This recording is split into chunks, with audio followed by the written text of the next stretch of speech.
Hello, all you beautiful people out there. Welcome to my channel. Today I have a special treat for you. I'm actually going to be trying something new, so bear with me. And I'm going to try it with John Morris Pendleton. And before I forget, if you want to help me keep this channel running and help to improve it, please consider becoming a member. You can join for as little as 99 cents a month and you get perks and just hit the join button. With all that out of the way, let's get on with today's video. John Morris Pendleton.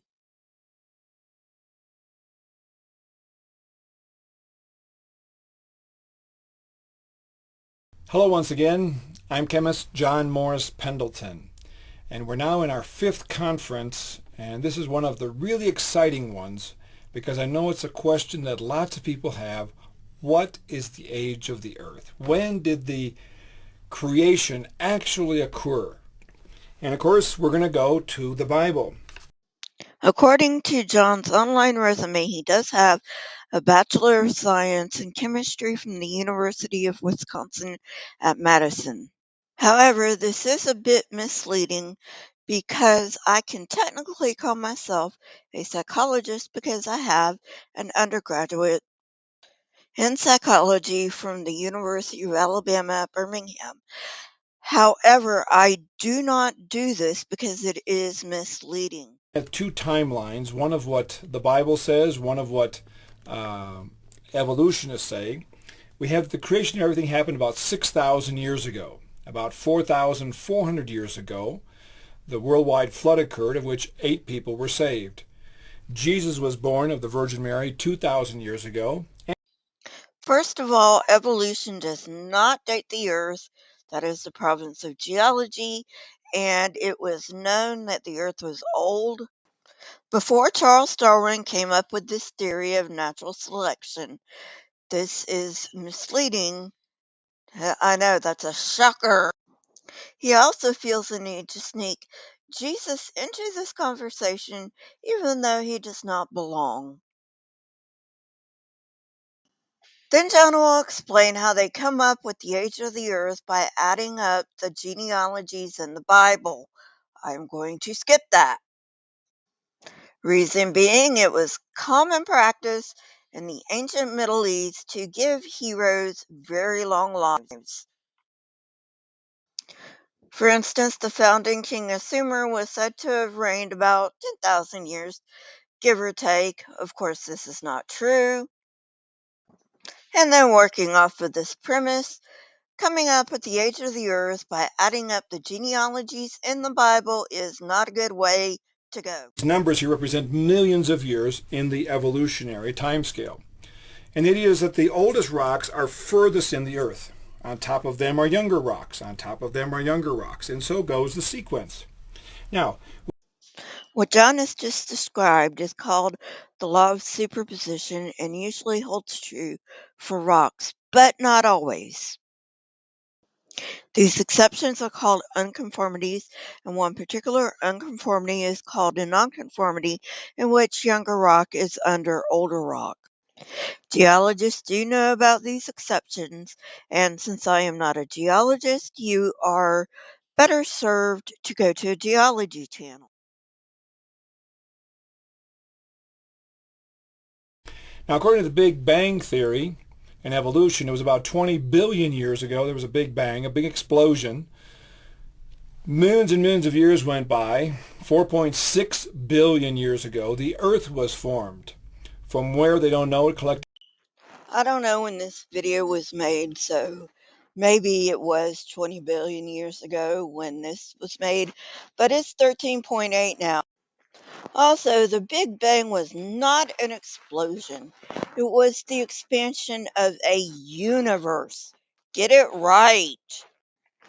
Really, John, if you're going to try to debunk something, at least get it right. We know where the Earth came from. It formed from the solar nebula. They don't know it collected water, began raining on the earth, and 3 billion years ago, the first life forms appeared, which survived, had something to eat, and were interested and able to reproduce themselves into all the forms we have today. I don't know much about abiogenesis, but consensus puts it at 3.5 billion years. You're missing 500 million years there, John. I'm irritated that I have to explain this to a man who is older than I am. Listen up, because I'm only going to explain this once. They do not eat the way we eat. They quote unquote eat the same way single celled organisms today eat, meaning they absorb it through their membrane. They also would not have been interested in reproducing. This is asexual reproduction. It's just what they do. Now, where do we get the idea from the Bible that the creation of everything happened 6,000 years ago? In the Bible, beginning with chapter 5 of Genesis, we have genealogies. And we start with Adam, and it gives the age of the father when a key son was born in the line that eventually reached to Jesus Christ. I gotta sit down for this one, otherwise I'm gonna hurt myself. What is it with young earth creationists and taking the Bible literally? And they don't even take it literally. I mean, they pick and choose what they want to take literally, and then everything else they say, oh, it's metaphor. I've said this before, and I'll probably say it many, many more times on my channel. Genealogies are not taken literally in the Bible.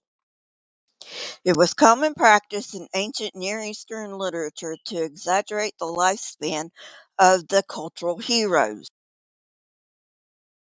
This means that if Adam was a real man, which he wasn't, but if he was, he did not live 900 and some odd years. Now, I propose that we take an average of about 50 years for every generation between father and when this son was born.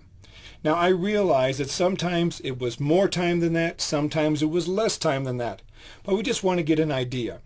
So if we take 75 generations multiplied by 50 years for each generation, we get 3,750 years, very close to our total of some 4,000 years from the creation until Christ was born. Dude, are you serious? You propose? You propose? You have no backing for this whatsoever. Okay, I think I'm recovered now. Anyway, you'll notice that John comes up 250 years short. Aside from the fact that he doesn't even bother to give us a reason for 50 years, he doesn't even try to explain the 250-year time gap. Come on, John. You have to do better than this if you want us to buy your crap.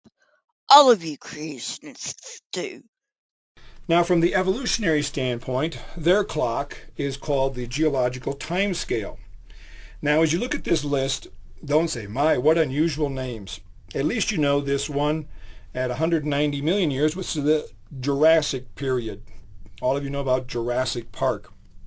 Actually, there's 3 periods here I want to mention for later reference. It's the Triassic, Jurassic, and Cretaceous. Rocks are... What is up with creationists getting the sciences confused? Geology has nothing to do with biology. The reason John is pointing out the Triassic, Jurassic, and Cretaceous is that it will become important later on in his speech.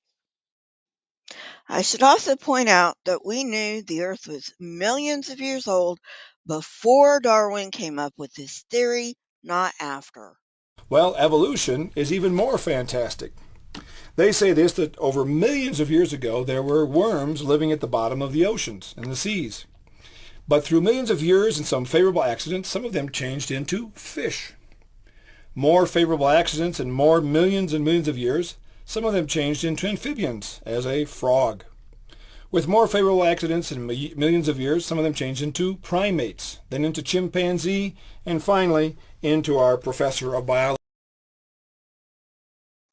You can definitely tell what I think of John's explanation of evolution. So let me give you the real explanation. The scientific definition of evolution is change in allele frequencies in populations over time. That's a bit hard for us normies, so let me break it down. There are two components of evolution: mutation and natural selection. Mutations are basically copying errors. They can be good or they can be bad. Of course, we have to keep in mind that good and bad are context dependent. What's good in one situation is not good in another. Natural selection tends to weed out unfavorable mutations from the population. I'm actually going to end it here. There's actually a lot more misinformation in this video, but that's about all I can take for right now. If you like this kind of content, please subscribe, hit the like button, and leave a comment for the algorithm. Also, please let me know what you think of the new format. I worked really, really hard on it, so I really hope you enjoyed it. So until next time, friends, stay safe and goodbye. And remember, always keep learning and searching for the truth.